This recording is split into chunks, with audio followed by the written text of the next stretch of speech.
Hai semua, kembali di channelku, channel seputar gadget dan teknologi konten kreatif. Di video ini aku mau obrolin ke teman-teman semua tentang salah satu lensa yang aku gunakan dalam produksi video maupun foto.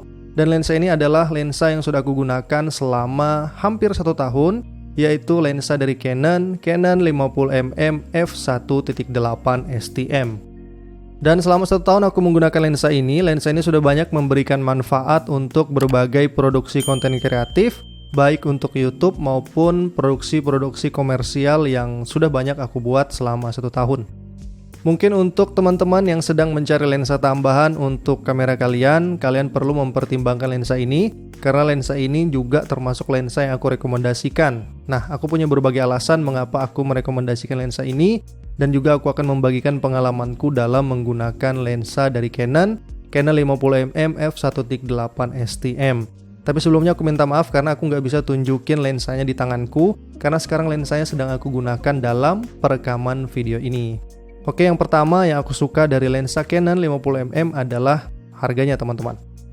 Jadi harga dari lensa Canon 50mm f1.8 STM merupakan harga yang sangat terjangkau untuk sebuah ukuran lensa original dari Canon. Lensa ini dulunya aku beli dengan harga 1.700.000 dan sekarang harganya sudah turun sepertinya, karena sudah aku cek beberapa kali di online shop, sudah ada yang menjual di bawah harga yang aku sebutkan tadi, dan itu merupakan harga yang best deal untuk teman-teman beli, mengingat fungsi dan kegunaan dari lensanya yang akan aku jelaskan di poin nomor 2. Lanjut, yang kedua yang aku suka dari lensa ini selain harganya adalah bukaannya yang lebar, teman-teman. Nah, bukaan lensa atau dikenal dengan aperture dan dilambangkan dengan F, di sini bukaannya itu 1.8 dan itu termasuk bukaan yang lebar. Nah, aku mau mention sedikit juga ke teman-teman, mungkin ada yang belum tahu kalau angka yang lebih kecil dari lambang F menunjukkan bukaan lensa yang lebih lebar. Jadi lebih kecil angkanya, lebih lebar bukaan lensanya. Dan untuk bukaan lensa yang lebar itu tentu akan membantu kita dalam produksi video maupun foto dalam kondisi minim cahaya. Jadi semakin lebar bukaan lensanya, tentu cahaya yang bisa ditangkap oleh lensa masuk ke kamera itu juga semakin banyak. Nah, karena lensa ini banyak membantu dalam kondisi minim cahaya ataupun dalam ruangan, makanya aku banyak banget menggunakan lensa ini untuk produksi foto maupun video yang lokasinya minim cahaya atau berada di dalam ruangan, teman-teman. Selain itu, bukaan lensa yang lebar dari Canon 50mm f1.8 ini akan memberikan efek bokeh yang dramatis. Bagi teman-teman yang suka dengan foto-foto bokeh, maka tentu lensa ini cocok untuk kalian dan hasilnya juga tidak akan mengecewakan.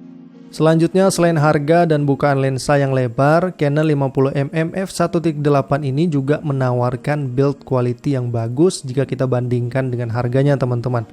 Walaupun mayoritas bahan dari lensa ini terbuat dari plastik, tapi tentu aja plastik yang digunakan bukan plastik murahan, dan kita juga nggak bakal malu ketika memasangkan lensa ini dengan kamera kita. Selain itu, mounting yang diberikan juga sudah mounting yang terbuat dari aluminium. Dan kalau kita cek juga dari bodi lensanya, lensa ini juga tidak memberikan kesan kopong atau murah.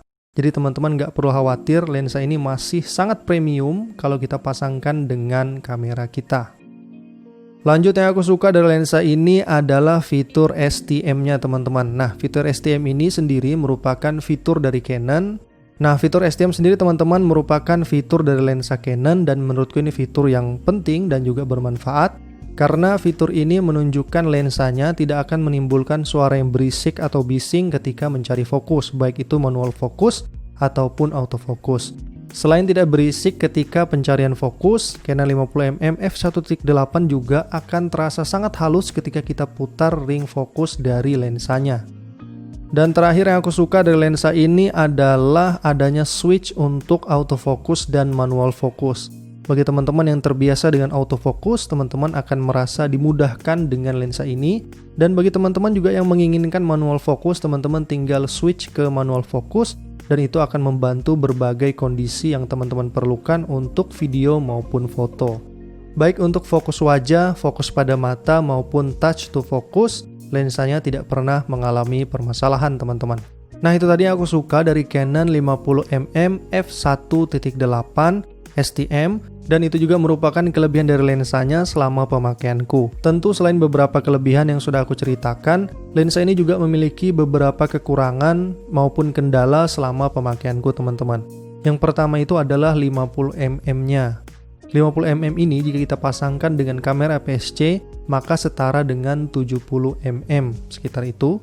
Focal length yang setara dengan 70mm jika teman-teman pasangkan di kamera APS-C merupakan kendala tersendiri bagi pengguna kamera APS-C, termasuk yang aku gunakan, kameraku kamera APS-C, dan itu memberikan kendala sedikit, terutama ketika area pengambilan gambarnya tidak terlalu luas. Kita perlu sangat jauh dari objek utama dan itu membuat kita nggak begitu leluasa untuk mencari angle yang pas.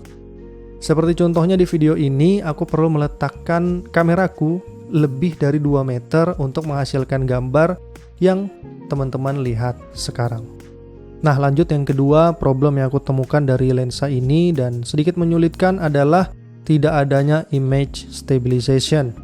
Jadi bagi teman-teman yang tidak memiliki stabilizer, teman-teman tidak aku sarankan menggunakan lensa ini dengan posisi handheld, dan juga lebih baik menggunakan tripod, serta seperti yang aku sebutin, teman-teman perlu menggunakan stabilizer tambahan untuk mengurangi guncangan-guncangan yang tentu saja mengganggu untuk konten kalian. Selanjutnya problem yang aku temukan dari Canon 50mm f1.8 ini teman-teman adalah hadirnya chromatic aberration.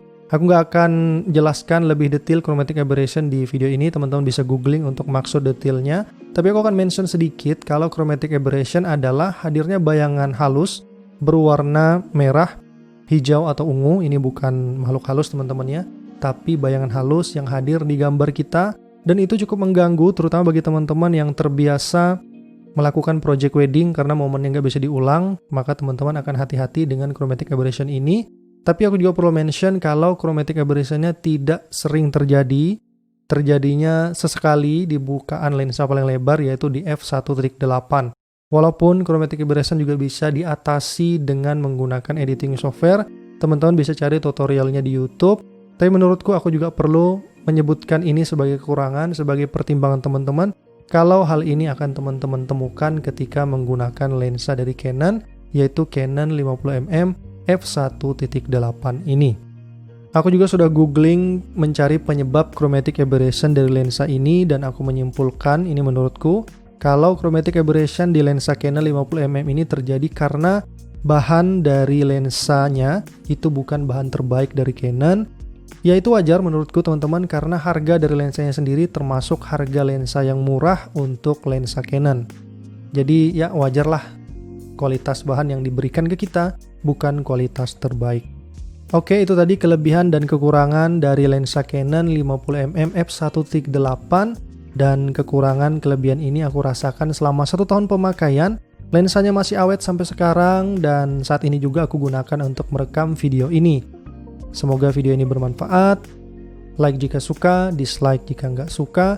Terima kasih sudah menonton video ini sampai selesai. Tambahkan komentar teman-teman, baik pertanyaan maupun pendapat mengenai lensa ini. Subscribe untuk membantu pengembangan channel ini ke depan. Denganku Aziz. See you next time guys.